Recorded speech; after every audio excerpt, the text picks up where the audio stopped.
Bueno, muchas gracias por invitarnos primero. Me parece que hay un montón de temas como muy interesantes a conversar y que tienen que ver con el entrecruzamiento entre nuestra formación en las distintas universidades, el contexto actual y el contexto no solo actual de las desigualdades basadas en los géneros. Entonces, que la propuesta de entrecruzar el plan de estudios, la formación universitaria, nuestro rol profesional, es un debate que siempre está bueno darse y que no está bueno naturalizar lo que haya que cambiar, ¿no? Que durante tanto tiempo se ha naturalizado y se ha visto como incuestionable. Me parece que la situación de pandemia, de aislamiento, pone en primer plano las deficiencias en una formación interdisciplinaria, dinámica, comprometida, centrada, una formación que tenga que ver con nuestros países de América Latina, con las problemáticas actuales, ¿no? Donde hay una falta de respuesta eh, desde lo institucional y desde la formación, ¿no? Y todos quienes apelamos a una transformación profunda de la sociedad y sus bases de desigualdades, sabemos que también lo que hay que intervenir y repensar son las instituciones. Y en ese sentido, las instituciones educativas y la universidad y cómo forma profesionales y qué profesionales forma, es muy interesante y muy importante de repensar, ¿no? Se escucha bien, ¿no? Porque como está todo Sí, silenciado, como que sí, sí, sí, nunca se se... escucha, se escucha Bárbaro. bien. Genial. Ahí me aparecen un montón de manitos. Genial. Eh, bueno, en el contexto actual, esto como decía, me parece que queda claro la deficiencia en la formación en un montón de sentidos, ¿no? La falta de respuesta comunitaria, que bueno, después Juli lo hablará más, así que no me voy a meter en tanto la formación en sí universitaria, pero también, por ejemplo, una deficiencia en el abordaje de lo que es la violencia de género, ahora también en relación a las herramientas que supuestamente están y cómo no se contempla la calidad de esas herramientas en sí para dar una respuesta. Y a esto me refiero con que está bárbaro que, por ejemplo, la 144 tenga WhatsApp, tenga tal cosa, tenga tal otra, pero cómo se cuida a esas trabajadoras y esos trabajadores que están ahí sosteniendo una situación tremenda de recrudecimiento de la violencia machista y patriarcal, de un momento de mucha exclusión y de reforzamiento de las desigualdades, ¿no? Y todas esas personas que le ponen el cuerpo, le ponen la escucha, no están contempladas en sí en una visión salutógena de ese espacio, ¿no? Como cómo van a responder las trabajadoras si están haciendo horas extras, si sus sueldos son tremendos, si sus contratos son tremendos, si hasta los reclamos de 144 Cava estaban sin supervisión, sin burnout, cosas que son importantes tener en cuenta y que me parece que tenemos una formación que un poco deshumaniza, ¿no? Como tenemos que ser profesionales y como si eso borrara la parte humana, ¿no? Y que obviamente nos pasan cosas, esta situación nos está atravesando también a nosotros, entonces no se puede pretender que eso no afecte a quienes están dando una respuesta, por ejemplo, a las situaciones de violencia de género, y no está contemplado, ¿no? Como cómo las afecta y cómo entonces hay que armar un dispositivo que contemple eso, que contemple los atravesamientos humanos que tenemos los profesionales para dar también una mejor respuesta, ¿no? Que no está solo en los libros, por supuesto. En relación al recrudecimiento de la violencia de género, nada, lo que quería mencionar es que uno de los objetivos principales y una de las primeras cosas que se trata de lograr desde quienes violentan es el aislamiento de las personas a las cuales violentan, y eso hace que este contexto sea muy complejo en ese sentido, porque ya todos estamos más aislados, y justamente se hace más fácil el corte de los lazos sociales, el no hablar con otros, el sentir que están más lejos. Entonces es necesario desarrollar herramientas que contemplen la gravedad de la situación actual en relación a las personas que ya de por sí tal vez venían en un contexto de mayor aislamiento o mayor soledad, porque es uno de los principales puntos a los que busca llegar quien violenta, ¿no? También eh, entender que es un contexto que cuestiona algunos de los mandatos de la masculinidad hegemónica, como la productividad, y que al ver cuestionado algo de lo identitario, eso puede traducirse en mayor violencia hacia otros, ¿no? Entonces pensaba, como y me gustaría que pensemos como, bueno, cómo pensar una respuesta implicada, aplicada, contextualizada, como profesionales y como sujetes, ¿no? Ante todas estas variables. La violencia de género tiene su origen en las profundas desigualdades basadas en las cuestiones de género, que son totalmente construidas culturalmente, son desigualaciones que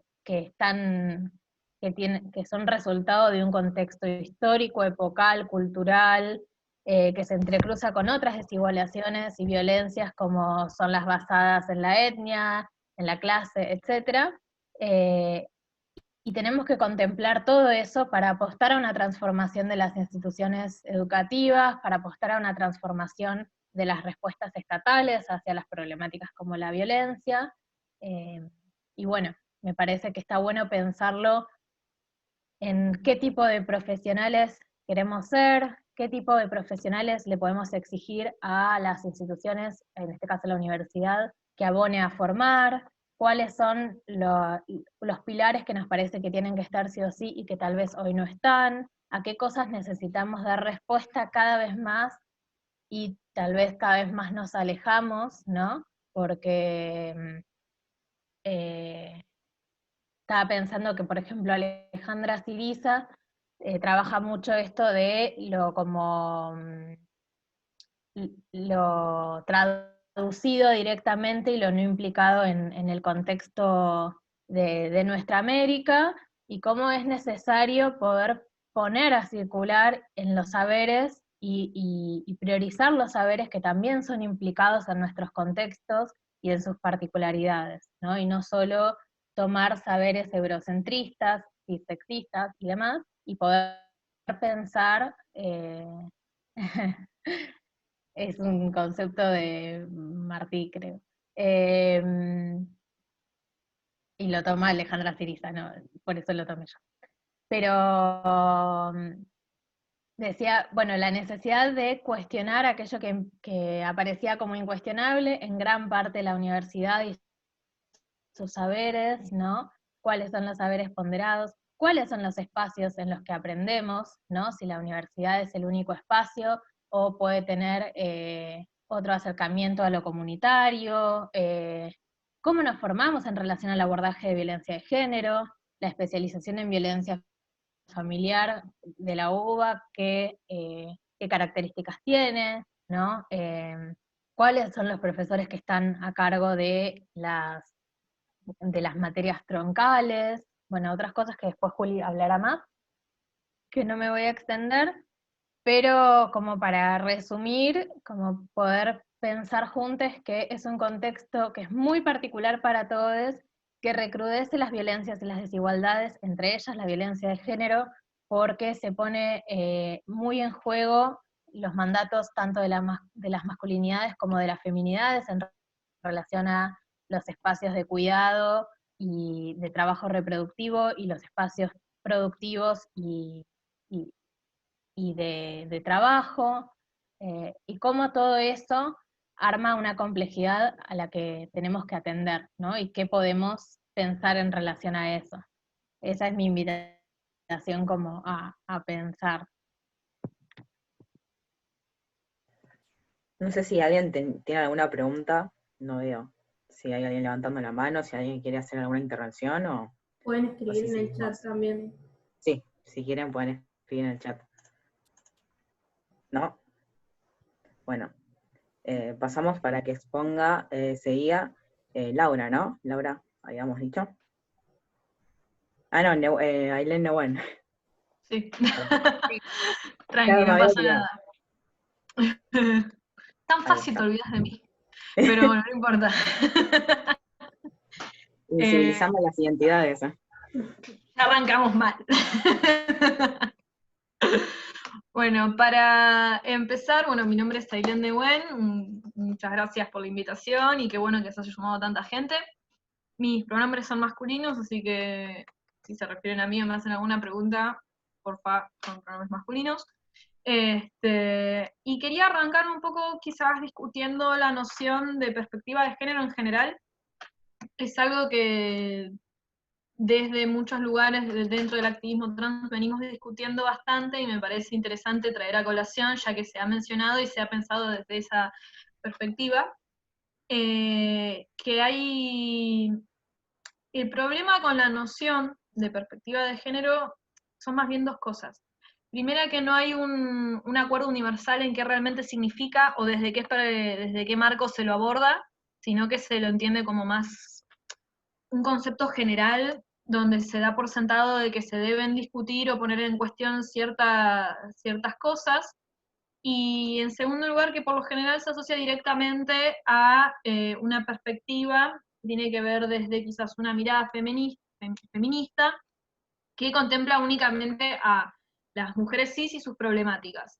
Entonces, muchas veces cuando espacios se enuncian desde tener una perspectiva de género, se da por sentado que se está hablando de esa perspectiva y no de otras. Cuando en realidad, si estamos hablando de una perspectiva de género, tendríamos que tener en cuenta todas las problemáticas que atraviesan a las distintas personas por sus distintos géneros, no únicamente como una cuestión ligada mujer-género. Esto pasa en muchos otros conceptos también, o sea, no es lo mismo estudios de la mujer que estudios de género, no es lo mismo violencia contra la mujer que violencia de género, o sea, son nociones que se pueden discutir, se pueden retocar y son más abarcativas, creo yo. Entonces, es problemático que demos por sentado un montón de cosas con un concepto que ni siquiera se ha llegado a un acuerdo, como es el de perspectiva de género. No es que hubo alguna vez algún simposio, comisión universal que decidió que en todo el mundo vamos a referirnos por esto a perspectiva de género. Mismo internamente en los feminismos hay un montón de posturas diferentes, con marcos teóricos diferentes, entonces perspectiva de género va a ser algo para algunas personas y otra cosa para otras.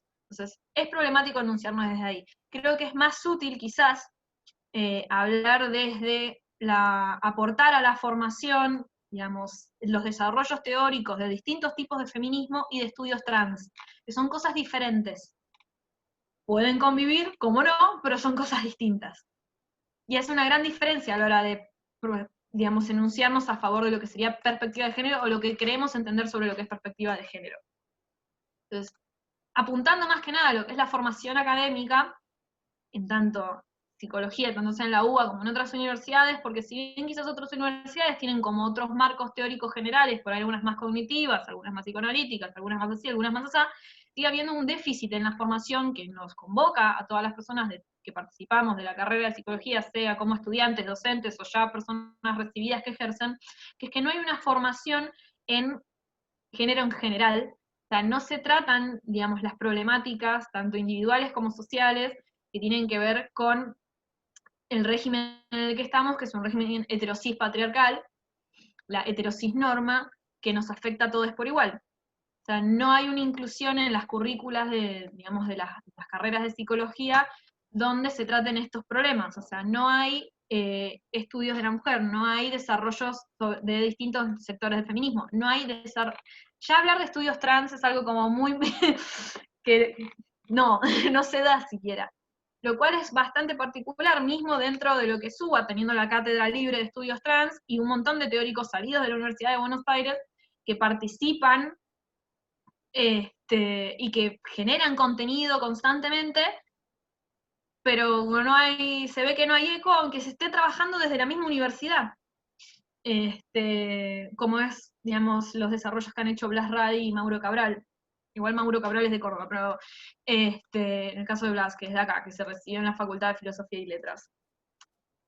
Hay, bueno, justamente Corina Marusa, que creo que está participando de esta videollamada, ha hecho un artículo que es muy interesante, que justamente habla de la inclusión de la perspectiva de los estudios trans a las carreras de psicología.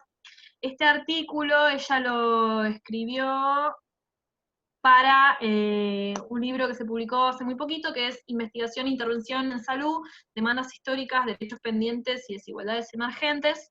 El capítulo de ella se titula, ya les digo, porque lo tengo acá en un PDF para compartirlo, Despatologización trans en la formación de psicología. Corina lo que hace ahí es un desarrollo bastante similar a lo que yo y mi compañero Ian Levi Mendive, que es estudiante de la UBA de Psicología, venimos desarrollando en nuestros cursos sobre salud mental y despatologización trans. Ella hace todo un recorrido teórico tomando la perspectiva de los estudios trans, que si alguien después quiere saber bien qué son los estudios trans, lo podemos hablar en otro momento, pero no es muy largo y no me quiero ir tanto por las ramas. Y de cómo fortalecería eso a la formación académica de los estudiantes de la carrera de psicología. ¿Por qué no hay perspectiva ni se incluye a los estudios trans? Es una muy buena pregunta. ¿Por qué se siguen reproduciendo los mismos discursos sexistas, patriarcales, misóginos, violentos dentro de la carrera? También es otra muy buena pregunta. E incluso en los espacios que se nombran a favor o inclusivos o demás, siguen reproduciendo ciertas lógicas que son muy complejas a la hora de hablar de identidades trans o de corporalidades, digamos, distintas a la norma, o identidades que difieren, etcétera, etcétera. Entonces, es complejo a la hora de pensar cómo, digamos, volver a plantear la formación, o sea, porque requiere una reforma mucho más amplia, no solamente de los planes de estudio, sino de autoridades, sino de docentes, sino como una perspectiva general también, porque esto trasciende únicamente a psicología, o sea, se lo ve en otras áreas, en otras carreras, incluso quizás en formaciones con las que nosotros estamos constantemente, digamos, en transdisciplina y en equipos de trabajo y demás. Entonces es una revolución mucho más grande, que creo que estos espacios como que abren la posibilidad de que empecemos a pensar un poco más, y que quizás de a poco se empiecen a incluir otras nociones y pensar desde otro lado. Les invito realmente a que lean el artículo de Corina porque está muy bueno y es muy sintético y da como una muy buena intro a lo que es los estudios trans. Y si quieren saber más del tema, también pueden leer cualquier artículo que haya escrito Blas Radi o Mauro Cabral. La mayoría están disponibles, son de fácil acceso. Eso por un lado. Por otro, más refiriéndonos al contexto de pandemia en sí, creo que es importante a la hora de hablar de identidades trans, travesti, trans, no binarias, que ya venimos en un déficit anterior, o sea, la Asamblea Travesti Trans No Binaria viene denunciando la falta de hormonas y la falta de acceso al sistema público de salud desde hace muchísimo tiempo. Entonces, con el contexto de la pandemia, esta situación se ha reencrudecido muchísimo más. Las imposibilidades de acceso al sistema de salud han empeorado muchísimo. O sea, se entiende por muchísimas razones que hay falta de acceso para la población trans al sistema de salud, sea porque son hospitales que no tienen o no trabajan o no tienen formación en lo que es identidades trans, entonces por alguna razón no nos pueden atender, lo cual no tiene sentido, porque a ver, no es necesario tener una formación específica para trabajar con personas trans, porque somos personas igual que todo el mundo y nos pasan problemas igual que todo el mundo, entonces también hay que desarmar un poco eso, no es necesaria una formación específica, un posgrado, una maestría, simplemente ser una persona decente, no es tan difícil, para poder trabajar con población trans, básicamente. Entonces, ya de entrada hay una falsa creencia en los profesionales que creen que no nos pueden recibir por no tener una formación específica en el tema.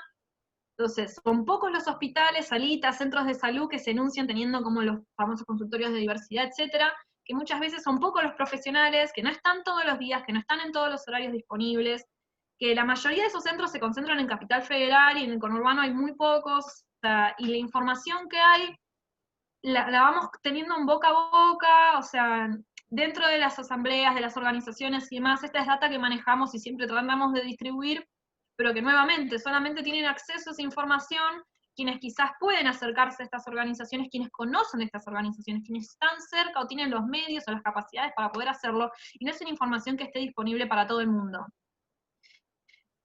Entonces, ahí hay un montón de trabas, también hay trabas en el momento ya que entras a un hospital y no te respetan tus pronombres, te piden tu nombre que figura en el DNI, aunque no sea con el que vos te presentes o identifiques, y millones más de violencias institucionales que podría estar todo el día hablando, porque son muchísimas. Entonces ya de entrada nos dificulta el acceso al sistema público de salud, y en esta situación donde estamos en una emergencia sanitaria, esto se dificulta aún más. Entonces es muy problemática la situación en la que estamos hoy por hoy. Entonces, acá es donde cobra particular relevancia la formación comunitaria. Ahí Cori puso un mensaje en el chat también hablando un poco de lo que es salud mental desde una perspectiva de la psicología comunitaria. Quienes no saben de psicología comunitaria, les recomiendo que arranquen leyendo libros de Maritza Montero, que explica muy bien lo que es el paradigma de la psicología comunitaria y es muy interesante. Pero esto implicaría cambiar radicalmente nuestras lógicas de trabajo y cómo abordamos los distintos problemas. No me quiero pasar de tiempo, ¿estoy bien? ¿O tengo que ir cerrando? Sí, Tengo sí, que ir no. cerrando, ¿no? Ok. Trato de meter todo rápido y que se entienda. Después, última, haganme preguntas, perdón, si no logro ser muy claro. Desde la psicología comunitaria se plantea una lógica completamente diferente a lo que son los abordajes más clásicos o individuales, que no es únicamente trabajar desde la comunidad y ya, tipo convocar a asambleas barriales y punto. Es reconocer a la otra persona como un sujeto capaz de generar cambios tanto en sí mismo como en su comunidad. O sea, es trabajar en interrelación constante con todos los elementos que están disponibles en una comunidad, sea un barrio, una ciudad, provincia, lo que sea. O sea, es pensar desde otro lugar, no somos los dueños del saber, no tenemos la posta, o sea, es todo un trabajo en el grupo, todo se va gestando en conjunto, o sea, es una dinámica muy distinta quizás a la clásica de consultorio o de hospital a la que podemos estar acostumbrados. Entonces, acá se nota mucho el déficit que hay en la formación, porque si tuviésemos más herramientas, que además la psicología comunitaria no es algo nuevo, está hace muchísimos años acá en Argentina. O sea, se vienen haciendo los encuentros nacionales de psicología comunitaria, ni siquiera no son más nacionales, son internacionales. En el 2017 creo que fue, 2017 se hizo en Mendoza, que estuvo hermoso. Así que les invito mucho a acercarse a estos espacios, porque realmente tienen una propuesta muy distinta y que nos ayudaría mucho que hubiese más profesionales de salud, en especial de salud mental, capacitados desde esta perspectiva. Porque no es únicamente el sujeto y su problema, o sea, es mucho más integral, y es mucho más radical la postura en el sentido de cómo concebir la realidad y cómo intervenir en ella. Entonces, en esta situación específica de pandemia en la que estamos, si tuviésemos la capacidad de poder contactar otros agentes sociales, poder armar redes, poder armar otros sistemas que den contención y conectarnos entre nosotros como se pueda, muchas situaciones como las que mencionaba Gisela anteriormente, específicamente violencia contra la mujer o violencia en las casas, digamos, hay un montón de violencias, las podríamos abordar desde otro lado, porque ya tendríamos gestadas otras herramientas y ya tendríamos la capacidad de trabajar desde otro lugar. Entonces, en este sentido, yo lo que creo es que la formación en psicología tiene muchos déficits, o sea, tiene que ser actualizada ya, o sea, no puede seguir las cosas como están. Para mí es urgente que o sea, porque hay materias, o sea, me van a decir, bueno, sí hay materias optativas donde esto se ve, buenísimo, pero no deberían ser optativas. Esto debería ser lo mínimo en la formación de un profesional de salud mental. O sea, no puede ser que esto sea como, bueno, de casualidad cursaste esa materia, entonces más o menos tenés un poco de noción. No, estamos hablando también de ética desde nuestra perspectiva como profesionales. No es ético que no tengamos esta formación, que no tengamos un acceso a este tipo de información, que además tampoco no es que no está disponible, o sea, hay muchísimos autores, o sea, de estudios trans acá hay un montón, o sea, desde psicología comunitaria hay millones de aportes que se hacen desde acá, entonces creo que los recursos están y deberíamos aprovecharlos, tomarlos, hacerlos propios, hacerlos carne y poder transmitirlos y hacerlos parte de la formación académica. Y ahora sí, ya hablé un montón. Así que me parece que, que más o menos dije un poquito. Una cosa, mañana se va a estar haciendo la primera reunión informativa sobre la ley de cupo travesti trans en la Cámara de Diputados, la Cámara de Diputadas, así que si quieren ver cómo va a ser ese debate y cómo se va a empezar a tratar, se los súper recomiendo, vayan al Instagram de Resistencia Trans, que ahí se están publicando todas las datas con respecto a la asamblea travesti trans no binaria sobre el reclamo de hormonas y la situación sanitaria que nos, digamos, afecta a nosotros. Creo que, listo, ya pasé todo el chivo, listo. Sí, creo que es a las 3 de la tarde. No, si ya, no me dejás, yo sigo. Bueno, para otro encuentro. Aparte, hace poco nos conocimos varias personas travestis trans no binarias de psico y fue como rarísimo encontrar a más de 3 personas que sean de la comunidad. Te Entonces, juro. está muy bueno saber que hay más compañeros. Y ¿sabés qué? También es algo muy importante, creo yo, que nos tenemos que apropiar de los espacios académicos. Me acuerdo que, creo que en Filo había varios afiches que increpaban a esto, ¿no? O sea, sabés si tenés, no sé si era cuántas veces cursaste con una compañera travesti o con un compañero trans, no sé qué, como que era una cosa medio así. Hay que romper con este imaginario de que las personas travesti trans no binarias no estamos en la academia, que no tenemos desarrollo teórico, que no somos capaces de hacerlo y que todas nuestras vidas son exageradamente marginales y de miseria y de historias trágicas. Sí, muchas lo son, pero no todas.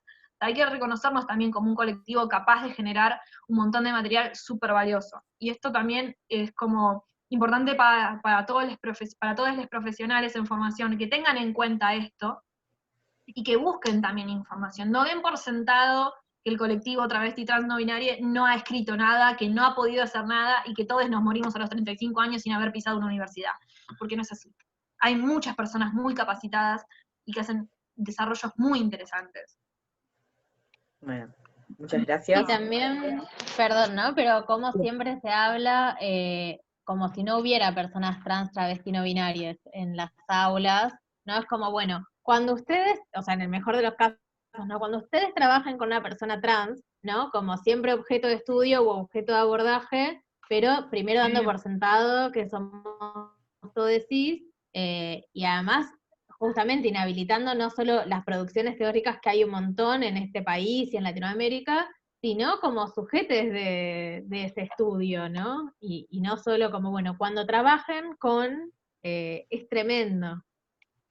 Bueno, eso es algo muy interesante, que ahí también podemos linkear un poco lo que es lo que se trabaja desde psicología comunitaria, ¿no? ¿En qué lugar se pone al otro? ¿Qué capacidades, o sea, de cómo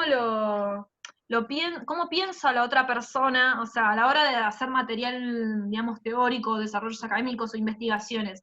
¿Pienso a ese otro como un sujeto pasivo que no es capaz de hacer nada y que únicamente vale por su historia biográfica? O sea, no es una persona que pueda quizás dar un aporte, que pueda participar, que pueda construir, que pueda incluso decir a quienes estén haciendo esa investigación o lo que sea, tipo, che, por acá no es. O sea, es reconocer al otro como alguien con saberes que son valiosos, con capacidades de generar cosas nuevas. O sea, que muchas veces en investigación esto no se ve y bueno, contra esas cosas peleamos. Sí, totalmente. No sé si hay alguna pregunta, igual habían hecho mientras estaban hablando. Hay varias preguntas. La primera era de Lucila Zarzales. No sé si, Lucila, querés hablar, te doy la palabra para que preguntes vos. Ahí no la veo.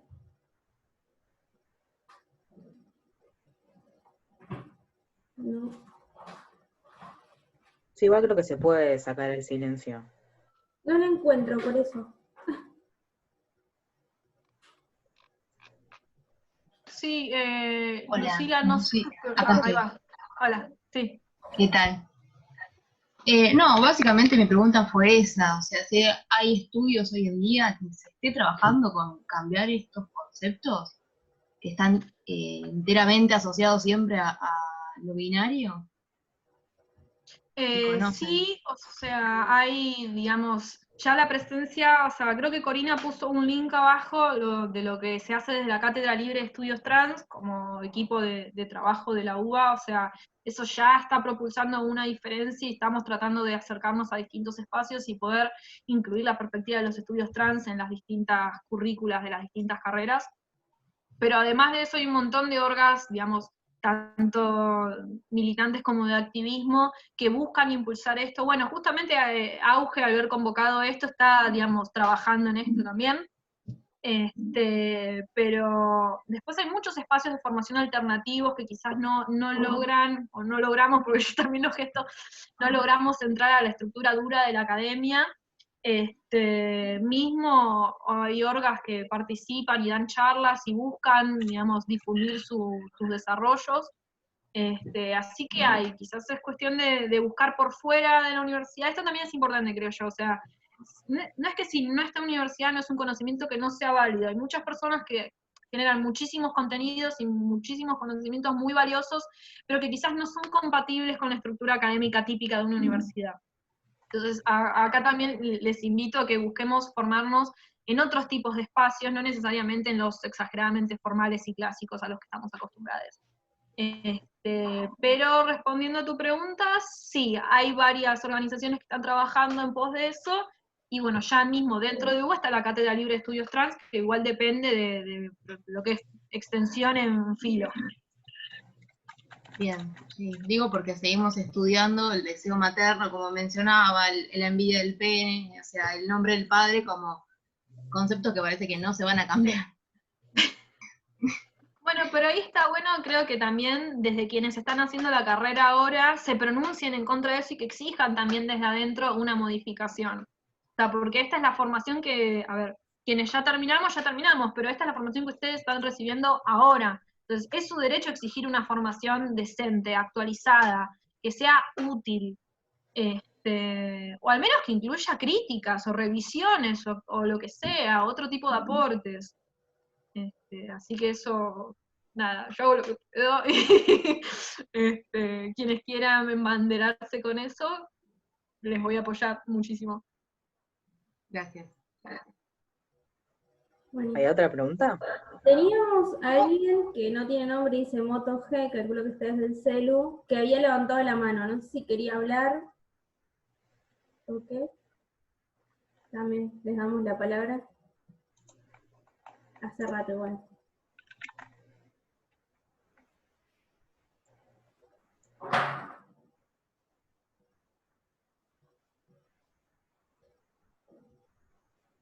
Bueno, si no está, Y si no está... si no al final también puede preguntar si ahora no escuchó. Sí. Creo que justamente Lucila también había hecho otra pregunta. No sé si le quieren habilitar el micrófono o la palabra de nuevo, que había preguntado si habían estudios que estén pensando en renombrar los conceptos que fomentan la heteronorma. Esto que mencionó también. Esto creo, habla del deseo materno, madre, padre, envidia del pene, todos estos conceptos que, bueno, calculo que la mayoría de ustedes están bastante familiarizados con. Sí, o sea, hay personas que tratan de proponer digamos, un psicoanálisis como transfeminista y demás. Yo no comparto esa visión puntualmente, así que no estoy tan en tema, pero sé que hay. De última, si te interesa, o sea, le puedo pedir a las chicas que te pasen mi contacto y yo hablo con mi compañero Ian, que es el que se encarga de toda la crítica del psicoanálisis. Yo doy la otra parte, por lo general, y mi compañero habla de todo lo que es crítica del psicoanálisis. Yo me dedico más a lo otro, a comunitaria y sistémica. Pero sí, sé que hay. No te podría decir ahora algún nombre de algún autor en particular, pero hay. Dentro de la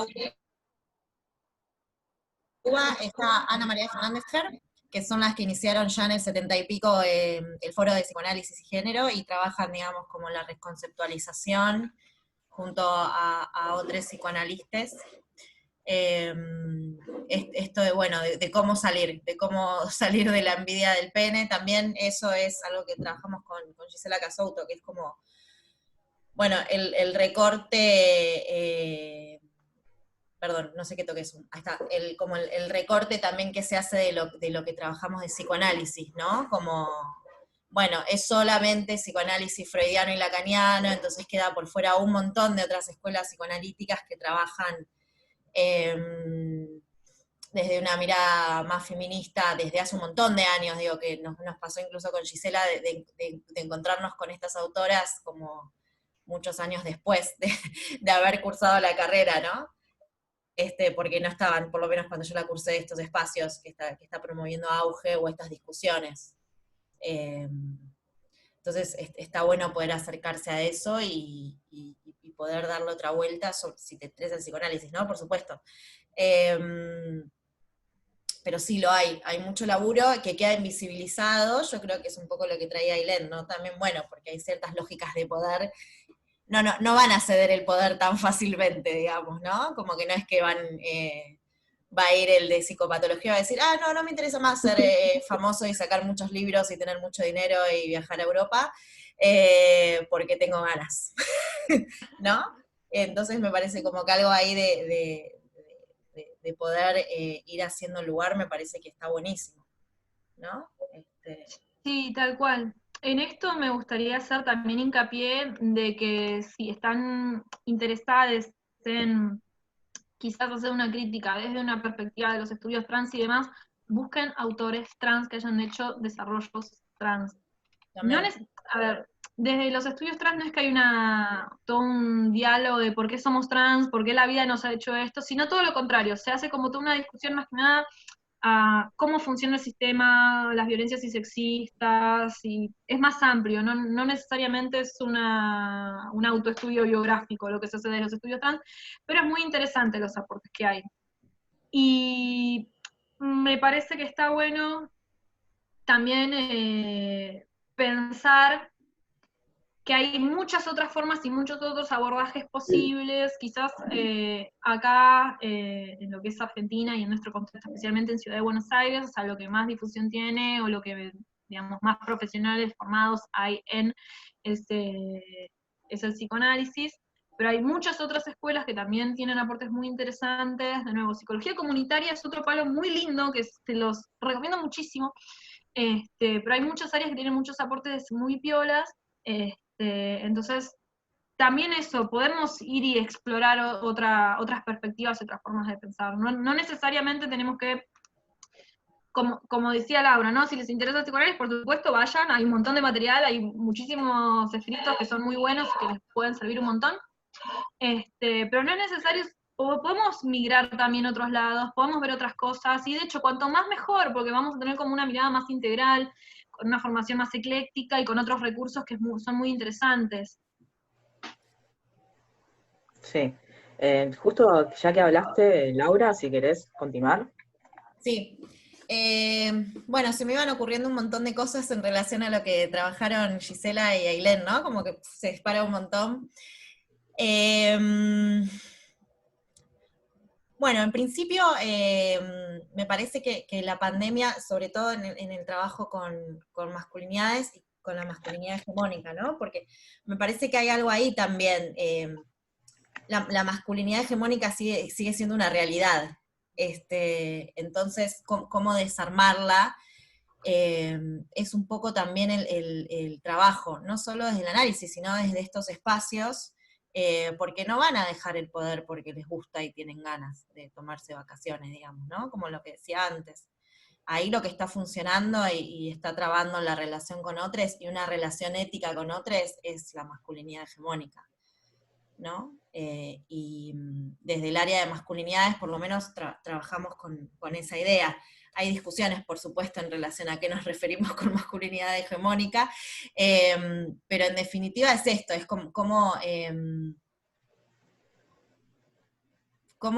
cuál es la relación con les otros, ¿no? Si va a ser de dominio o de reconocimiento de que todos somos sujetes y estamos viendo qué hacer con eso, ¿no? Esa sería un poco la propuesta. En relación a pandemia, salud mental y masculinidades, trajo mucha conflictiva, sobre todo para varones cis heterosexuales que ya venían ejerciendo violencia, entonces que las otras, sus parejas y sus hijas les resultan casi insoportables, porque les vienen a mostrar una diferencia que no saben muy bien qué hacer con eso, ¿no? Sumado a la vulnerabilidad que implica un posible contagio, y las limitaciones y una limitación que se transforma en algo que hay que cumplir y que viene de afuera, o sea que se pierde el control, ¿no? Si pensamos en las características que comparten la masculinidad hegemónica, que es ser cuestión de dominio, ¿no? En líneas generales, todo esto va en detrimento de esa identidad que llevaron muchos años construir. Ahora bien, el problema no solo lo han tenido los varones que han ejercido una violencia, tal vez más cruda, sino esto, cómo se encuentran estas masculinidades, la voy a nombrar en singular igual, como la masculinidad hegemónica, ¿no? Cómo se encuentra de pronto habitando un espacio que no les propio, como el espacio privado, el espacio su casa, ¿no? Que suele ser más bien, si están en pareja con una mujer, suele ser más bien el espacio de esa mujer, y si tienen hijes, el espacio de estos hijes y de esta mujer, ¿no? Entonces, ¿cómo encontrarse ahí? De nuevo, encerrados. Los varones con los que yo vengo trabajando en análisis, les ha sido muy difícil mantenerse adentro de la casa, realmente difícil, digo, con excusas de, no, hay que sacar a pasear al perro, me olvidé algo y voy a comprarlo al súper, incluso cuestiones como muy corporales también hay, ¿no? De quedarse adentro en un espacio de que él es totalmente ajeno y que además responden a lógicas que tal vez no habían habilitado o habían habitado en otros momentos, ¿no? ¿Me aguardan un segundo? Que no sé por qué me están tocando el timbre, perdón, cuestiones. Sí. Vale, genial. Hay una pregunta, creo, ahí, yo no la veo en el chat, pero sé que habían preguntado justo cuando terminó de hablar Ailén, creo que Guido preguntó. Sí, Guido, te damos la palabra si querés hablar, ¿eh?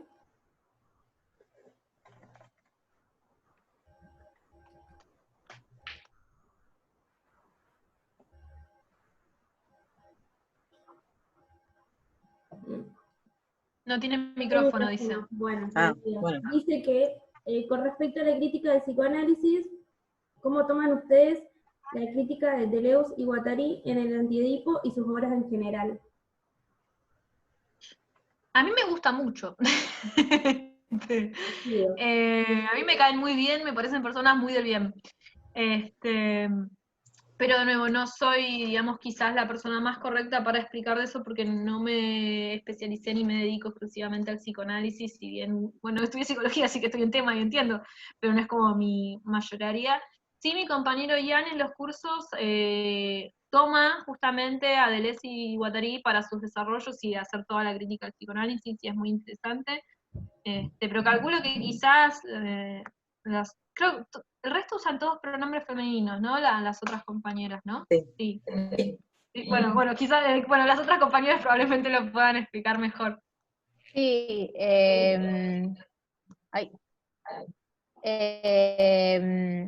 sí, nosotras con Lau venimos haciendo hace unos años un entrecruzamiento entre psicoanálisis y género, y en relación un poco a lo que decía Ailén Neuwen, como es necesario, me parece, salir del psicoanálisis para volver al psicoanálisis desde otra posición. Entonces, en ese sentido, antropólogos, estudiosos, psicología comunitaria, experiencias del feminismo popular, como un montón de lecturas que son necesarias para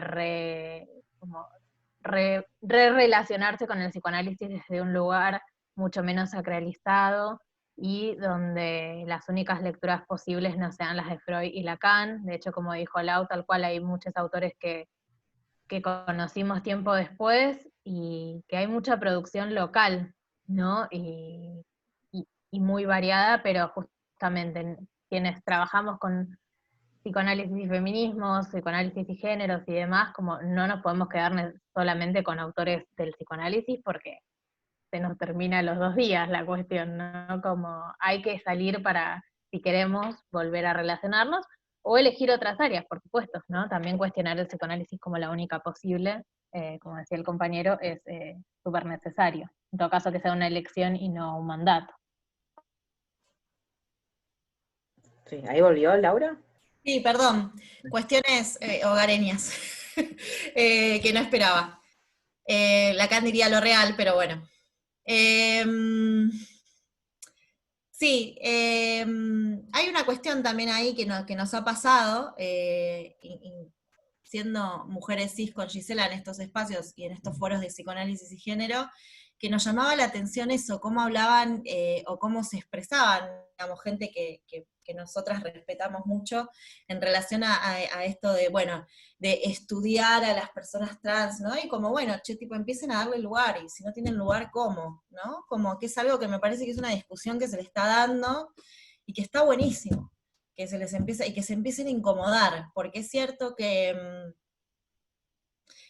y es lo complejo del sistema binario, biologicista y patriarcal en el que vivimos, y en el que se basa la masculinidad hegemónica, y ahí vuelvo, que bueno, que podemos ser oprimides y opresores a la vez, ¿no? Entonces estar muy, muy atentos a eso, digo, podemos ser objetos para algunas personas y a la vez ser privilegiadas para otros, ¿no? Entonces me parece que está bueno siempre ir como complejizando el trabajo, la escucha, la mirada y desde dónde uno va a hablar.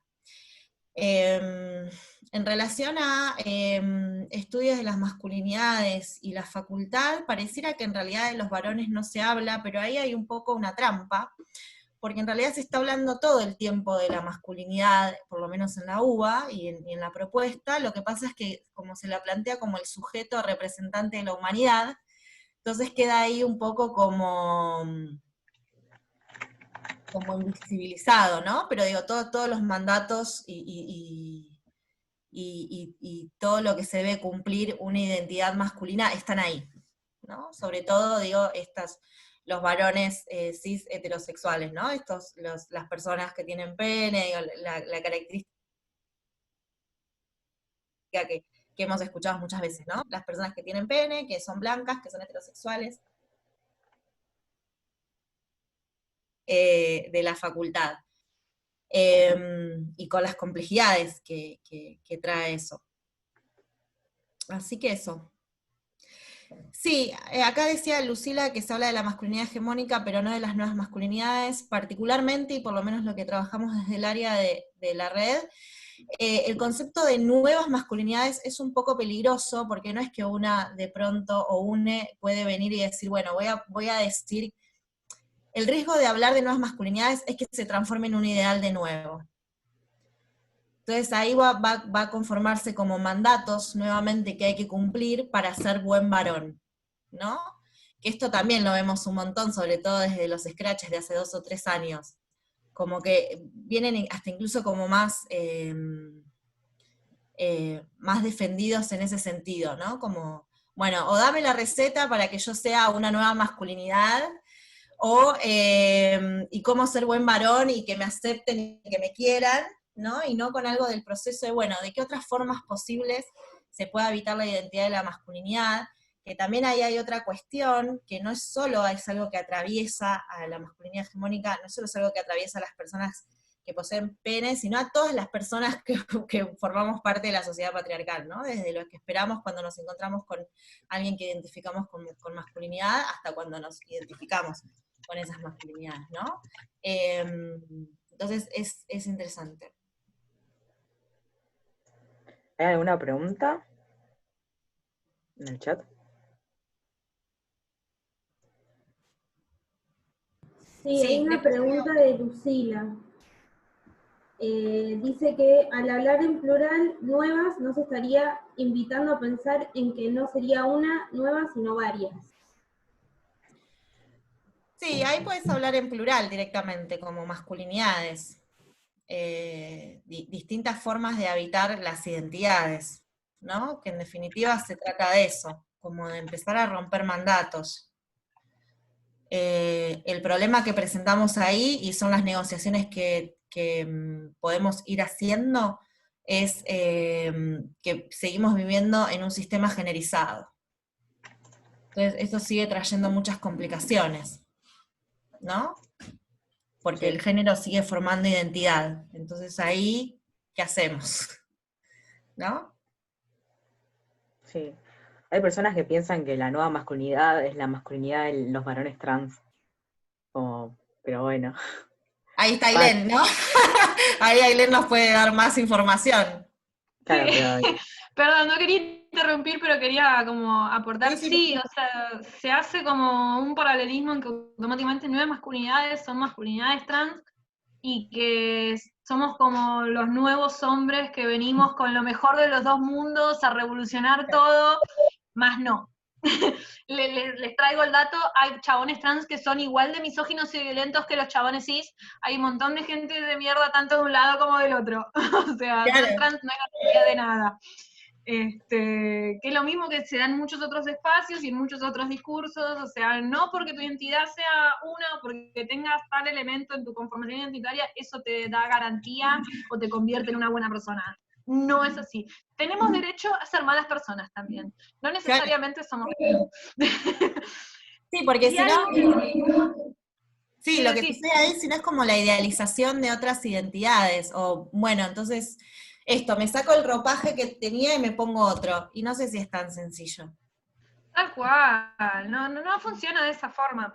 Y creo yo también sumando a esto de lo que es nuevas masculinidades.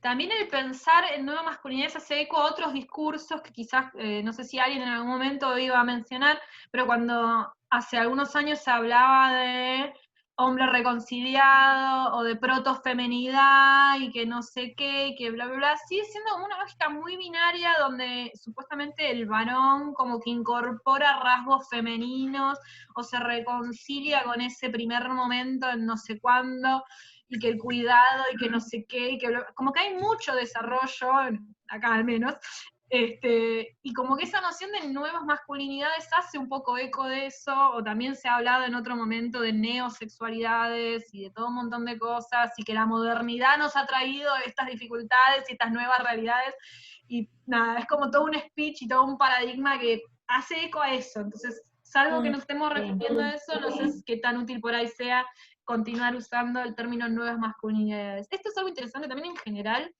Sí. que quizás hay términos que están haciendo como volviendo o haciendo eco o sonando, que quizás porque no sé, uno no sabe o no lo leyó o no se lo cruzó, qué sé yo, no identifica que hace referencia a un discurso anterior o a otro tipo de discurso. Entonces es muy interesante y muy importante también que pensemos eso, de dónde vienen los términos que usamos. Todos los términos tienen una historia, un desarrollo, así que también es como importante ir para atrás, ver, che, ¿de dónde viene esto? ¿Quién lo dijo? ¿De dónde lo sacaron? Eso. Como, no sé si alguien que iba a hablar de esa parte o... No quiero pisar, sí. perdón. Ahí creo que hicieron un comentario en el chat sobre... Sí, Devin, si querés hablar, te doy la palabra.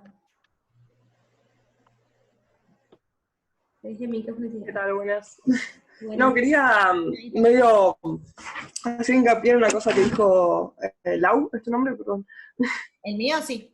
Sí, ¿qué tal? En que por ahí nombraste a las personas que tienen pene como masculinidades y quería reforzar esa idea de que no es necesariamente así, como que la masculinidad y el pene ya no son una cosa que se igualan, ¿no? Bueno, nada, quería... Sí. Es que ahí está la complejidad, porque para el patriarcado sí. Sí, para el patriarcado sí, Como, pero... porque si no, se puede obturar muchas veces la escucha, sobre todo en el trabajo con otros, ¿no? Como que, digo, el patriarcado sigue siendo esencialista, biologicista, binarista, digo, ¿no? Entonces, hasta que no lo tiremos abajo o no cambie el sistema, vamos a tener estos problemas, ¿no? Con todo lo que eso conlleva, por eso también la idea de masculinidad hegemónica, a mí me gusta un poco porque lo saca de ahí, digo, no es una cuestión esencialista, sino que es algo de mandatos, ¿no? Que nos atraviesa a todos y de distintas maneras, ¿no? pero sí que no olvidarnos dónde está el enemigo, digamos, o cuáles son las cartas de contra quién estamos luchando ahora. Porque, una cosa es hacia lo que nosotros vamos, y otra cosa es lo que sucede, ¿no? Sí, Que totalmente. y eso es lo complejo de una clínica feminista, que estás todo el tiempo entre esas dos realidades, digamos, ¿no?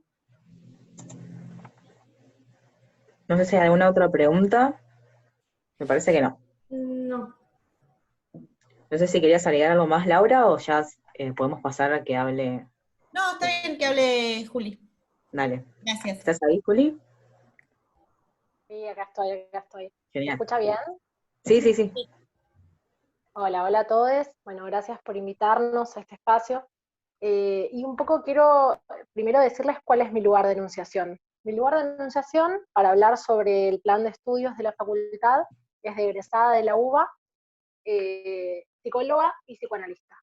Con lo cual, bueno, para que sepan desde qué lugar voy a hablar sobre esto que me parece que es un poco el corolario de todo lo que estuvieron hablando los compañeros, ¿no? Que tiene que ver con que nuestro plan de estudios, el de la UBA, es del año 85. En ese momento podría resultar un plan más innovador, tal vez como más atrevido en algunas cosas, porque era con la vuelta de la democracia, de una carrera que estuvo un montón de años cerrada, bueno, ¿no? Para no ahondar en la historia, ¿no? de nuestra facultad y de la carrera, pero que bueno, la verdad es que casi, no sé, 40 años después, es un plan que se volvió bastante obsoleto y que da poco lugar a lo que es la diversidad.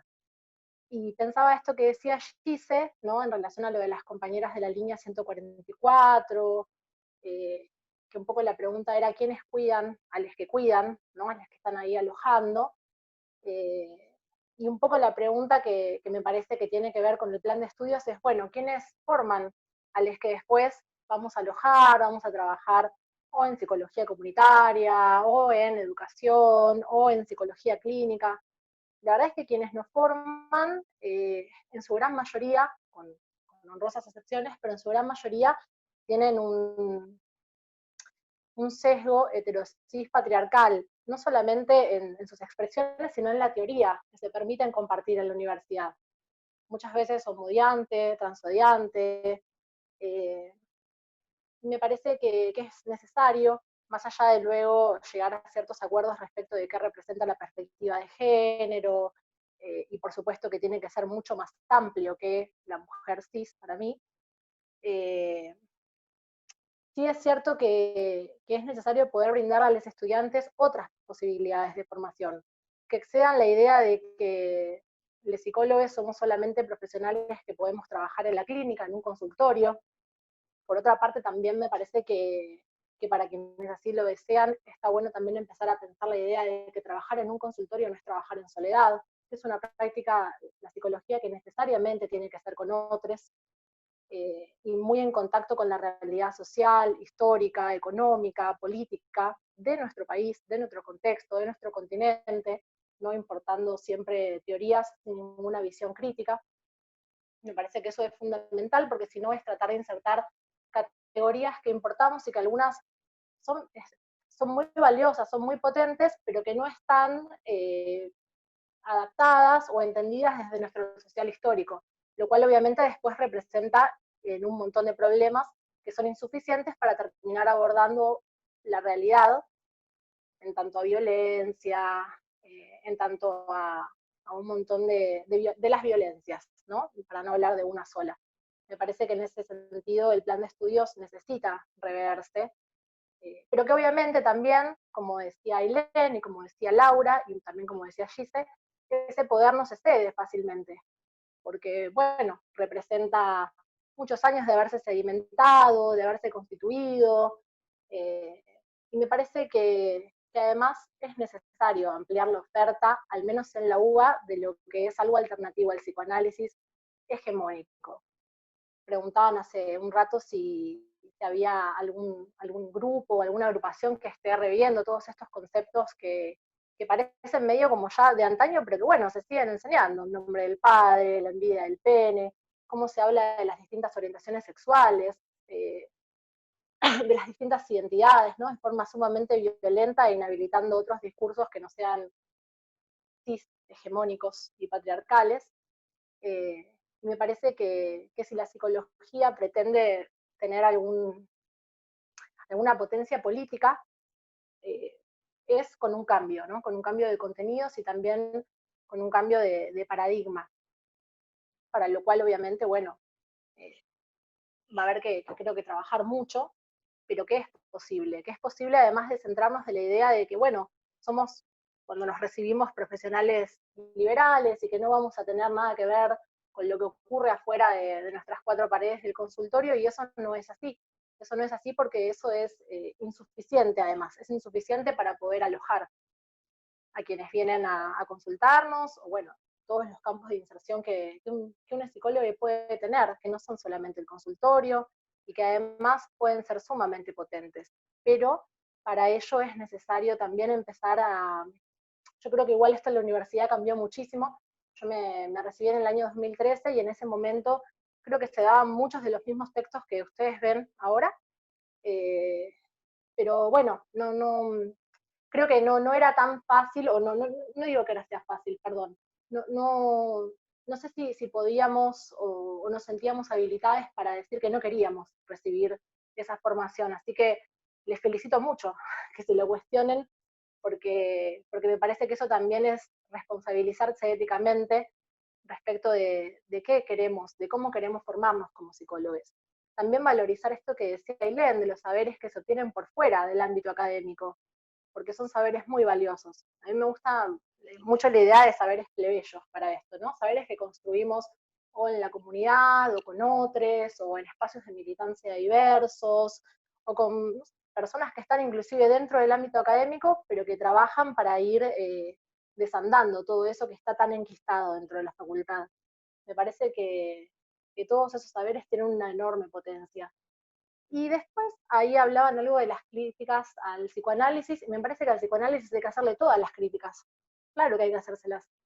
Creo que hay que romper ese edificio teórico para volver a armar uno nuevo, con la potencia que tiene el método psicoanalítico, pero revisando los conceptos porque pertenecen, me parece que, si bien es cierto esto que dice Lau, a una realidad, como estamos en cierta transición, pero que bueno, que están analizados desde otro contexto y que no se pueden seguir usando de la misma forma, porque además eso lleva a incurrir en violencia.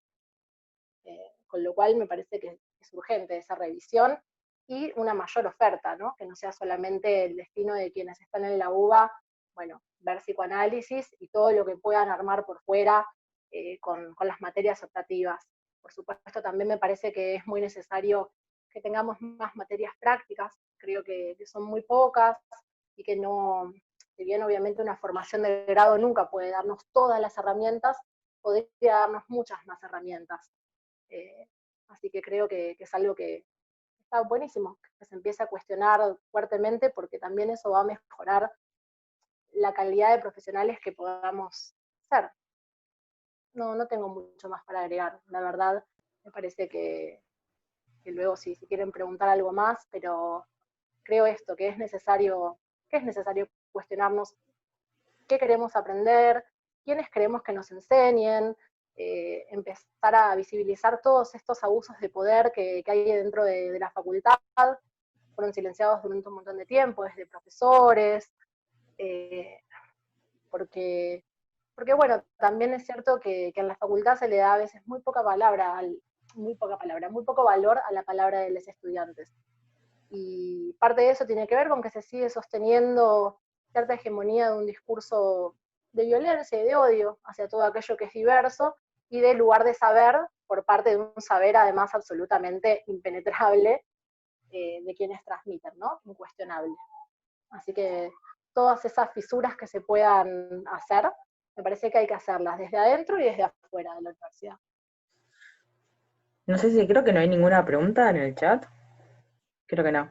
Pero sí, ¿cómo se ve esto de que quizás a partir del 2015, que fue el primer Ni Una Menos, que se empezó a visibilizar más todas las temáticas relacionadas al feminismo, como que también la facultad fue acompañando el movimiento, y desde ese entonces hasta ahora se fue avanzando un montón, en cuestionarse más cosas y en animarse a cuestionar a docentes. Hoy, por ejemplo, en el contexto en el que estamos, en los grupos de Facebook se llena de preguntas, cuestionando un montón de contenidos que se le dan en distintas materias, y quizás antes eso no pasaba tanto.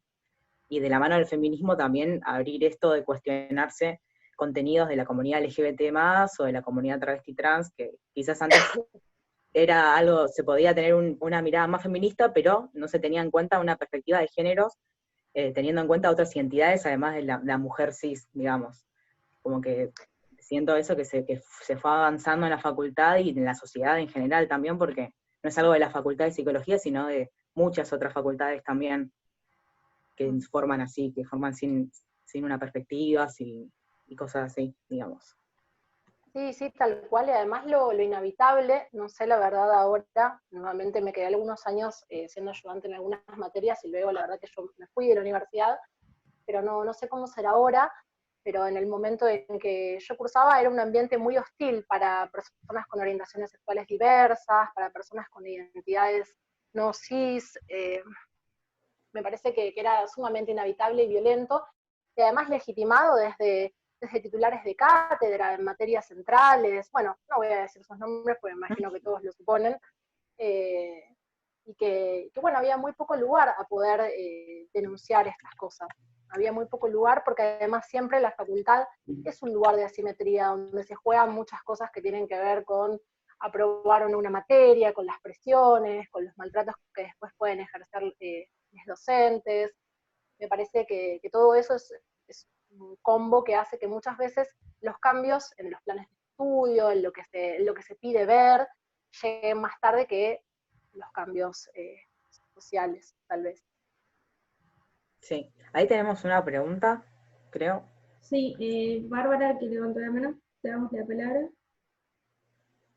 Sí, no era una pregunta, pero sí quería agregar que parece impenetrable todo esto en la Facultad de Psicología, pero en los últimos años la cantidad como de denuncias que se levantaron desde el estudiantado hacia jefes de cátedra, hacia profesores, ya sea por cuestiones, hacia compañeros también, por cuestiones de acoso o de manejos y dichos machistas y misóginos por parte de jefes de cátedras y profesores, la verdad es que es increíble porque eso cuestiona muchísimo y a la vez habla de una organización entre los estudiantes de psico que nos organizamos y que son como pequeños logros, porque a la hora de que un jefe de cátedra de tantos años que pertenece a la gestión de nuestra facultad es separado del cargo, significa un montón, y como el jefe de cátedra también, digamos, otros profesores.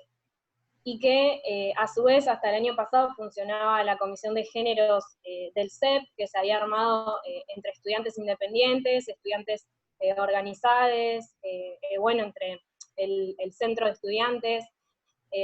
Eso funcionaba muy bien y estaba muy bueno porque se generó un espacio, un ambiente donde podíamos debatir, teníamos todas las semanas, cada 2 semanas, un espacio de debate abierto a todos los estudiantes de psico, y ahí tratábamos y dirigíamos las problemáticas, y eso para mí, digamos, es un avance enorme en nuestra facultad. Sí, sí, la verdad que sí. Digo, impenetrable en el sentido de que son personas que todavía siguen ocupando puestos jerárquicos muy importantes, cuya bibliografía es todavía leída y no muchas veces no revisada, pero obviamente que me parece que la organización estudiantil creció un montón. Todo esto que vos estás nombrando, no sé, para Lau, para Gise, pero para mí era impensado en algún momento, ¿no? Que los estudiantes pudieran denunciar a los docentes. Es como algo que al menos a mí en ese momento no se me hubiera ocurrido como posible, con lo cual celebro y les felicito, y me parece sumamente importante que se continúen organizando. Me pone feliz, me pone feliz. Sí. ¿No hay otra pregunta en el chat o no? Me parece que no. No sé si alguno quiere agregar algo de los que expusieron.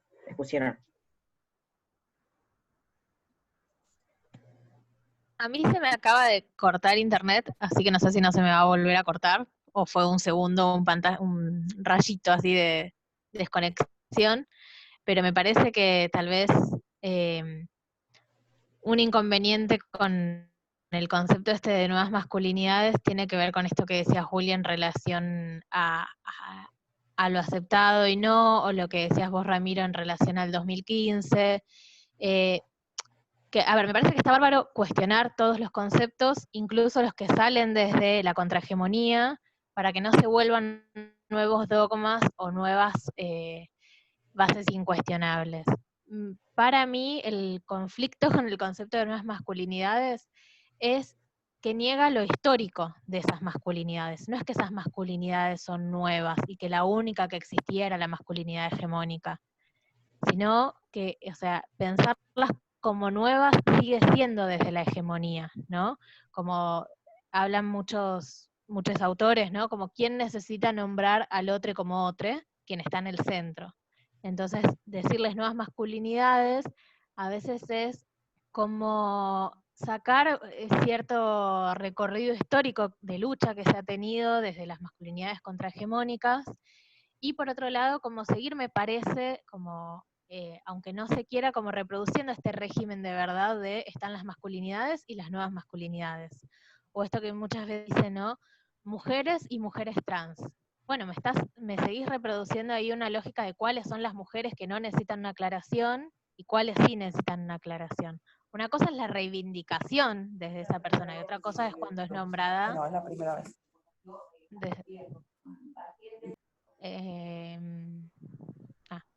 Bueno, y otra cosa es cuando es nombrada desde la hegemonía para marcar a Leotre como una nota al pie, un agregado, alguien que necesita como una introducción aparte, y que está buenísimo que cada vez se cuestione más lo que pasa al interior de las universidades, no solo no solo qué estudiamos, qué textos, sino también quiénes, porque por supuesto que, como bien decía Julia en su introducción, ¿no? El discurso es situado. Entonces, además de leer todos esos autores europeos y demás, lo dice cierta gente que no es tan variada entre sí, como sí hay de variedad de saberes. Así que siempre me parece que está bueno rescatar el cuestionamiento, pero en todo sentido, como incluso dentro de los feminismos y dentro de los estudios de género, ¿no? Como que no nos contentemos con que haya 1, 2 o 3 cátedras optativas, ¿no? Y que a la vez la deconstrucción de la formación no recaiga de nuevo solo sobre esas cátedras, sino que es algo que tiene que ser transversal, y en todo caso esas cátedras estarán para quienes quieren profundizar más o demás, pero me parece que esto de cuestionar el plan de estudios y ciertos conceptos va muy de la mano, ¿no? Porque hay ciertas lógicas de pensamiento que están por debajo, incluso en nosotros mismos, que no estamos exentes de reproducirlas. Eso. Sí. No sé si alguien quiere decir algo más.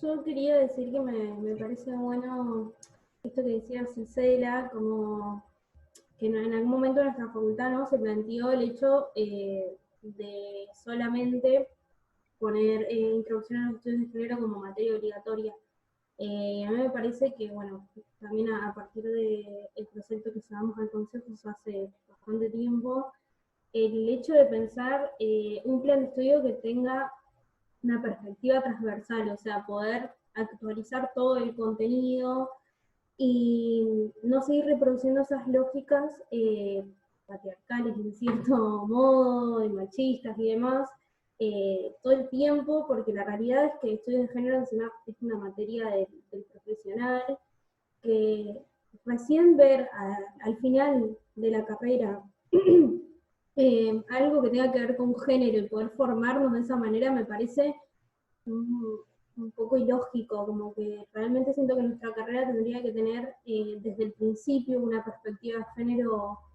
que sea inclusiva.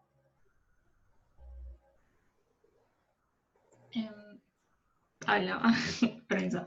No, pero a mí también me pareció muy interesante algo que había dicho Ailén, cuando estuvo comentando de esto de, bueno, es necesario que nosotros tengamos herramientas para poder también intervenir, pero a la vez no es, pero también son herramientas que también tienen mucho de un sentido común, que hoy la verdad, hoy la facultad está muy alejado de eso, pero no es que necesitamos hacer una carrera aparte para poder saber cómo intervenir en esas cuestiones. Pero lo trágico un poco es cómo es que la facultad está tan alejada de eso, donde hasta la manera de habitar la facultad. De hecho, nosotros habíamos presentado un proyecto para que haya un baño no binario, y se generó todo un conflicto con eso. Entonces es como, hay muchos puntos que hablan de alejado que estamos, de, aunque sea en lo más mínimo, poder acercarnos desde nosotros como personas a esas problemáticas, y lo desentendidos y lo ajenos que estamos a todo eso. Y como que también nuestro primer paso es poder acercarnos, poder debatir estas cosas, poder discutirlas, porque también la deconstrucción se hace con un otro, en conjunto, en colectivo, y construir saberes colectivos. Entonces también me parecía eso muy importante, como es necesario que nosotros sí, obviamente, tengamos herramientas para poder intervenir, pero que a la vez tampoco es simplemente eso, tampoco, sino como que también hablar de otro proceso, de poder nosotros también acercarnos y pensarlo también de otra manera. No sé si se entendió lo que quise decir, pero nada, me parece muy interesante lo que decía. A mí me gustaría agregar, ya que estamos en esto de proponer una transformación radical y, digamos, transversal en lo que son los planes de estudio y en la formación académica de los estudiantes de psicología, que estaría bueno también pensar no únicamente desde las problemáticas que surgen en los espacios, que podemos pensar desde los espacios donde trabajamos con géneros y demás, sino también hay otro montón de, digamos, de realidades que hay que también tener en cuenta y que también deben ser parte de esta discusión. Me parece que es muy importante siempre pensar desde una interseccionalidad, o sea, yo no voy a hablar en voz de nadie porque por ahí son realidades que a mí no me atraviesan y no corresponde que me pare desde ahí, sino que por ahí deberían haber otros actores. Pero lo que hoy es muy importante también pensar políticas antirracistas dentro de la formación académica, tratar de salir un poco del pensamiento colonialista blanco que tenemos tan instaurado y además que nos gusta tanto Europa en la psicología. Estaría bueno también corrernos de ahí y empezar a buscar saberes desde otros lados y también reconocer las realidades que viven las personas racializadas o también otro tipo de corporalidades, dejar de asumir que todos tenemos el mismo tipo de cuerpo, o sea, empezar a hablar y nombrar, o sea, en mi caso, o sea, yo me posiciono como una persona, o sea, sí, soy trans, soy bisexual, soy alosexual, soy endosex, soy clase media, soy blanco, o sea, hay un montón de realidades que a mí me atraviesan, y es importante también nombrarlas, pero de una forma que en nuestro discurso se haga, digamos, se haga escucha de que estamos también pendientes de eso y que estamos también pensando una transformación en un sentido transversal que interpele otras realidades también. O sea, porque en ningún momento acá hablamos por ahí del cruce que se da en nada, o sea, corporalidades y cuerpos racializados, o cuestiones de clase, o incluso podríamos hablar también de personas con discapacidad o con algún tipo de disminución en sus capacidades, o sea, como lo quieran nombrar. Hay muchas otras luchas que también es importante pensarlas y que también hacen al paradigma desde cómo se piensa la carrera de psicología, porque también la formación que hay a la hora de trabajar, yo trabajo con personas con discapacidad, ¿no? También en otra área laboral, también la formación que hay hacia los profesionales de la salud y de la salud mental, o sea, cómo se piensa la persona con discapacidad, cómo se reconoce a esa otra persona, cómo, digamos, cómo se la piensa, cómo se la ve, cómo se la trata. Hay un montón de cosas que también son importantes trabajar, que son traspolables a muchas otras áreas. Porque la cuestión de pensar, por ejemplo, lo que yo mencionaba hace un rato, de que todos los varones trans son buenos varones porque son trans, porque alguna vez fueron mujeres, o sea, ese tipo de speech, también se escucha en otras áreas, como que todas las personas con discapacidad son buenas personas, como que las personas con discapacidad, o sea, no tienen vida sexual, como que las personas con discapacidad no son malas, y ahí se habla de las niñas con síndrome de Down, que qué tiernos que son, que amorosos, etcétera, etcétera. O sea, no infantilicemos, no romanticemos, o sea, tampoco marginalicemos, hay un montón de cosas que tenemos que cuestionarnos a lo que hace nuestra formación como profesionales, que no es solamente lo que se piensa desde géneros, o sea, no hagamos eco de lo que se viene criticando de los feminismos blancos, por favor, no reproduzcamos esas lógicas, o sea, también tratemos de pensar otras realidades. Sé que quizás este no era el tópico del conversatorio, ¿no? Pero me parece importante, aunque sea mencionarlo, aunque por ahí ya estemos cerrando, lo que sea, para que no quede sin decir. En este sentido, entonces, les invito también a que busquen activistas, o sea, acá en Argentina se está gestando toda una movida, va a ser varios años ya, pero hay como todo un montón de activistas afro que están empezando a hablar, que es muy importante escucharles. Después, nada, quizás en otro momento se pueda armar algo, pero me parece que es muy piola también buscar y dar lugar a que participen otras voces que nos pueden enriquecer mucho, digamos, a la hora de pensar una reforma de nuestros planes de formación en la UBA y en otras universidades. Sí, totalmente. Recién hicieron una pregunta en el chat que creo que no estuvieron en cuando Gisela y cuando vos también hablaste, Ailén, sobre cómo afectaba la pandemia en este contexto de aislamiento a las mujeres cis, trans, y cuando hablamos de la población travesti trans, así que aprovecho para decir que estuvimos grabando la charla, que seguramente lo compartamos, después les pasamos algún link, y que esto que estás diciendo de la interseccionalidad con otros temas, también es algo que estamos pensando y que por eso es un ciclo de charlas que esta en especial trató sobre esta temática, pero que las demás van a ser sobre otras distintas problemáticas que también son cosas que no se ven en la facultad y que pensamos que tienen que estar. Muchas gracias por participar. Se fue creo que Julieta, bueno, pero muchas gracias Laura, muchas gracias Gisela, Ailén y Juli que se fue. Esperamos verles. Una pregunta igual. Sí. ¿Cuál? En el chat de Silvia Corbalán, no sé si, perdón que te interrumpí, pero justo vi que ella estaba en el chat. Lo de la pandemia. Ah, sí. Sí, la última, pero no sabía por ahí si Silvia quería agregar algo. Perdón que te interrumpí, pero me da cosita. No, sí, si quiere, no sé si tiene alguna pregunta en específico. Porque habíamos hablado sobre lo de la línea 144, y después habías nombrado lo de los hospitales y cómo se introducía la situación para la comunidad travesti trans. El no acceso a las hormonas y eso. Claro, pero no sé si su pregunta es por ahí más específica, porque no la terminé de entender, por eso. No sé si está ahí. Sí. ¿Se está escribiendo? Ahí está. Ahí está. Sí, acá estoy, no sé si me escuchan. Sí. Hola.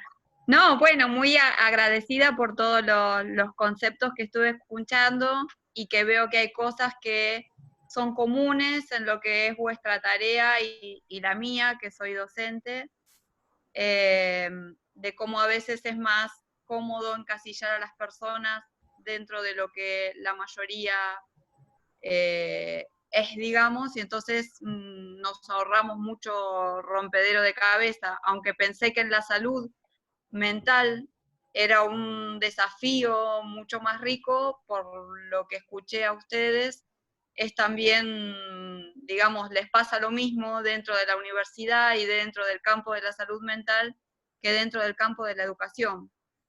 Como es mucho más fácil encasillar a la gente dentro de lo que la mayoría hace, dice, siente, ¿no? Pero mi pregunta iba a la pandemia, porque yo entré porque el tema supuestamente era la pandemia y la salud mental, y en todo caso cómo afecta género, identidad sexual con el encierro que estamos viviendo. Pero bueno, ya explicaron por ahí que va a haber otros encuentros en los que por ahí podamos profundizar un poco más esto que quedó como muy amplio, ¿no? Lo de la pandemia y la salud mental. Sí, sí, van a haber otros encuentros también. Y es bastante amplio, igual es como, teníamos 1 hora, 1 hora y media para hablar sobre esto, pero bueno, siempre nos queda corto porque es algo que surgen preguntas cuando vamos hablando y está bueno, pero creo que esto de que decían, de buscar también esta información fuera de lo académico, fuera también de estas charlas, que uno también puede ir a buscar información, si en específico, no sé, con comunidad travesti trans, que es lo que más familiarizado estoy, porque pertenezco a la comunidad travesti trans, quizás todas las problemáticas que ya venimos teniendo como comunidad se ven más complejas en este contexto de aislamiento, como que todo lo que ya sabemos que pasa en este contexto es peor.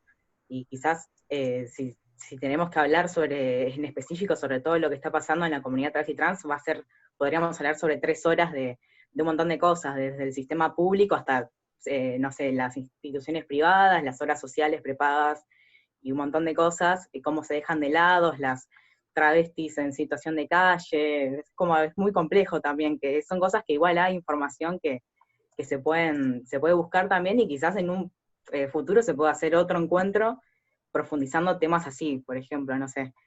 Pero sí, es como que Ramiro. Es bastante amplio, y la verdad es que con 4 encuentros no sé si nos quedamos medios cortos, pero bueno. Algo pequeño, Ramiro, es que por supuesto que todo es demasiado amplio, y que a la vez justamente criticando o cuestionando este esencialismo, no es que a todas las personas travesti trans les va a pasar lo mismo con la pandemia, o que a toda persona que atraviese una situación de violencia basada en géneros le va a pasar lo mismo. Sí, que cualquier contexto que profundice las desigualdades sociales y de acceso y de educación y demás, va a recaer más sobre las personas contra quienes ya la sociedad ejerce todas esas violencias. Entonces, como más allá de las situaciones particulares, que estos son particulares y son subjetivas, pensarlo en el sentido de que si es una situación de conmoción para todos, quien ya está más violentada, quien ya recibe un montón de exclusiones y de violencias, es posible que vea recrudecidas esas violencias. Como también puede ser una oportunidad para reafirmar vínculos amorosos, saludables, combativos, ¿no? Como de encuentro, ¿no? Todas las movidas que se estuvieron haciendo también, un poco paliativas, un poco necesarias, pero de tejer redes para apoyarse y apoyarnos entre las distintas contrahegemonías y o cuestionamientos a la hegemonía, también es una buena oportunidad para eso. Sí, totalmente. Es como que también es un espacio para poder salir de acá con preguntas también. No es que todas las preguntas fueron contestadas, sino que la idea es que salgamos cuestionándonos más cosas y pensando más preguntas para poder hacer en un futuro, para buscar información y para repensar nuestra carrera, digamos. Yo lo siento así. Yo ahora tengo un montón de preguntas, pero bueno. Bueno, no sé si alguien quiere agregar algo más ahora o cerramos. Sí, perdón, yo algo en relación a lo que hablaban Gisela y Ailén, ¿no? Como en un principio, algo en contexto de cierta vulnerabilidad que nos puede atravesar a todos, eso se multiplica cuando ya había vulnerabilidades antes, ¿no? Como una multiplicación de las vulnerabilidades, ¿no? Esto de estar, que podamos estar atentos a eso, ¿no? Y me parece que en líneas generales es esto, es bueno, ¿qué propuesta de formación vamos a tener en relación al lugar que le podemos dar a los otros? ¿No? No importa si la diferencia va por género, o sea, no es que no importa, pero sino como que el problema es el trato de la diferencia, qué lugar le damos y el sufrimiento que genera esa diferencia en el sistema en el que vivimos, ¿no? La posibilidad de alojar eso, ya sea desde la discapacidad, como decía Ailén, o desde género, o desde un montón de cosas que nos atraviesan como humanidad, ¿no? Es esa la pregunta. Bueno, ¿cómo vamos a abrir la escucha? ¿Cómo vamos a alojar? Sí, totalmente. No sé si ahora alguien quiere agregar algo más. Yo pregunto por las dudas, porque capaz que alguien quiere y bueno, le damos la palabra. No hay ninguna más pregunta. Bueno, entonces ahora sí vamos a ir cerrando. Muchas gracias a todos por participar, a los panelistas y a los invitados, los estudiantes también que están ahí, que tienen ganas de hacer críticas y cuestionarse también los contenidos y nuestra carrera en general. Nos estamos viendo en otros encuentros, van a haber 3 encuentros más con otras temáticas, donde también vamos a hablar sobre distintas cosas que no se ven en la carrera, y entonces, ahí está, listo. Me apareció un cartel.